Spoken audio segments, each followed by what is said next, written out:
So gaya ng sinabi natin nung una, gagamitin ulit natin siya pero lalagyan natin ng scope. Na zero ko na rin yung scope niya, gagamitin na lang natin. Tapos gagamit tayo ng dalawang magazine. Kunin muna natin yung FPS niya or yung firepower. Okay. Tapos may mga target tayo dun sa taas ng tanke. Mga 6 na target. Subukan natin lahat yun. Ilaglag.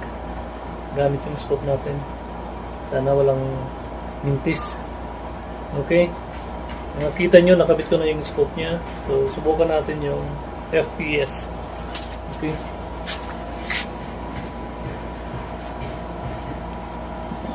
Wala pang magazine, lagyan natin. Ang gamit nga pala natin dito is 6mm BBs, 0.20 grams. Okay. Tingnan nyo guys.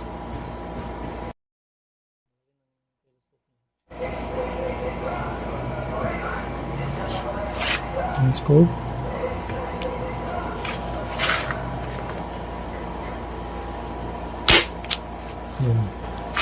Ayan mga bro, kung gaano siya kalakas.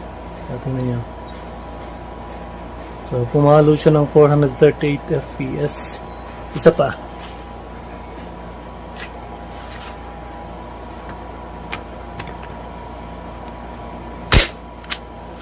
Ayan.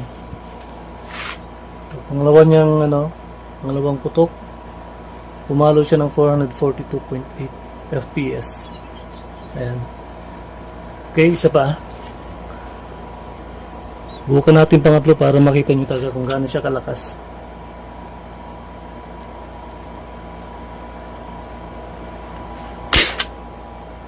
Yun, mas tumaas lalo. Ayan. Kita nyo mga bro. 453.2. Pangatlong putok natin. Okay. So, ngayon ready na tayo.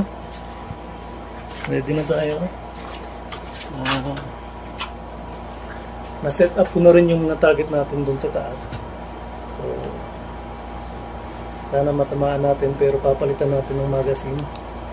Yung wala pang bawas. Ito. Okay. Let's go. Bali na set up na natin yung mga target natin. Kung nakikita nyo yun sa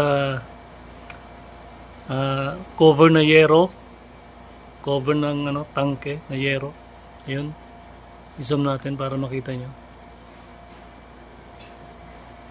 Ayun, isa, dalawa, tatlo, tapos mayroon dun sa poste ng tangke sa bakal, ayun, mayroong isang bote na plastic kulay white, tapos sa taas pa nyan mayroon pa tayong nilagay na dalawa, yun sa taas. Zoom natin ulit. Ayan, may dalawang plastic pa doon sa taas, kulay dilaw pa rin. So, yan po yung babagsakin natin kung papalarin. Okay. Siya nga pala yung dalawang nakita nyo kanina doon na target natin, doon sa taas ng tangke. Yan, sa magka dulo-dulo po niya, na yan, grills na yan, nilipat natin sa baba. Baka tamaan kasi yung tangkay, plastic po yan, mabiyak, lago tayo. So nilagay po natin doon sa baba. Nilagay lang natin dyan. So wala naman tayong matatamaan dyan dahil wala pong tao dyan, wala pong nakatira dyan. Okay. So yung dalawang yan plus tatlo doon sa taas, plus yung isa na ayun, kulay puti. Ayan. So, bali 6 po yung target natin. 6 yung kailangan nating ilaglag. So hopefully matatamaan natin, walang mintis. So let's go. So okay, zinom ko na rin para makita nyo na malapitan yung target natin. Unahin natin yung tatlong nasa taas.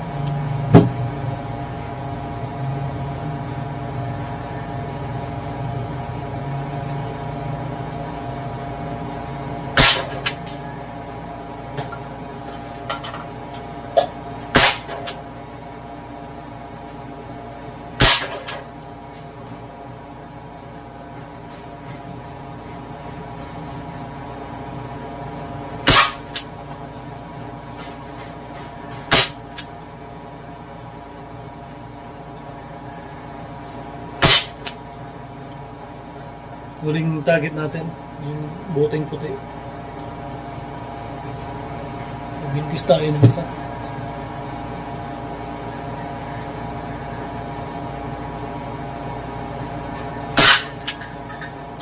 Okay. Kita niyo yan?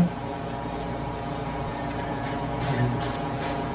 So, alam niyo na kung gaano kaganda gamitin yung ating turbine. So, nakita niyo rin kanina yung performance niya. Yung FPS is umalo po siya ng 450 up. Maganda siya.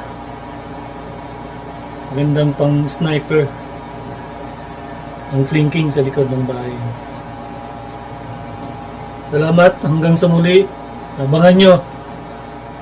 Subukan natin yung iba nating pistol naman. Semi-auto tsaka automatic pistol. Okay? God bless. Ito yung mga target natin kanina. Tingnan natin kung gaano katindi yung tama. Ayan mga bro. Tingnan nyo. Dito siguro tumama. Tapos dito tumagos. Ito yung isa. So tumagos siya sa likod. Ito. So dito siya tumama. Tumagos siya dito. Kasi pataas tayo eh. Ito yung isa. Ayan, tingnan nyo guys. Okay. Ito dun to. Ito yung target dun sa may paderata. Kasi straight yung tama niya eh. Ayan. Dito siya tumama, dito siya tumagos. Sa likod. Ayan o. Ayan, lasag. Ayan.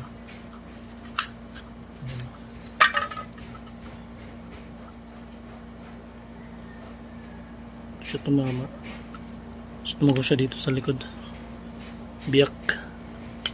So, ibig sabihin puro sentro lahat eh. Yan.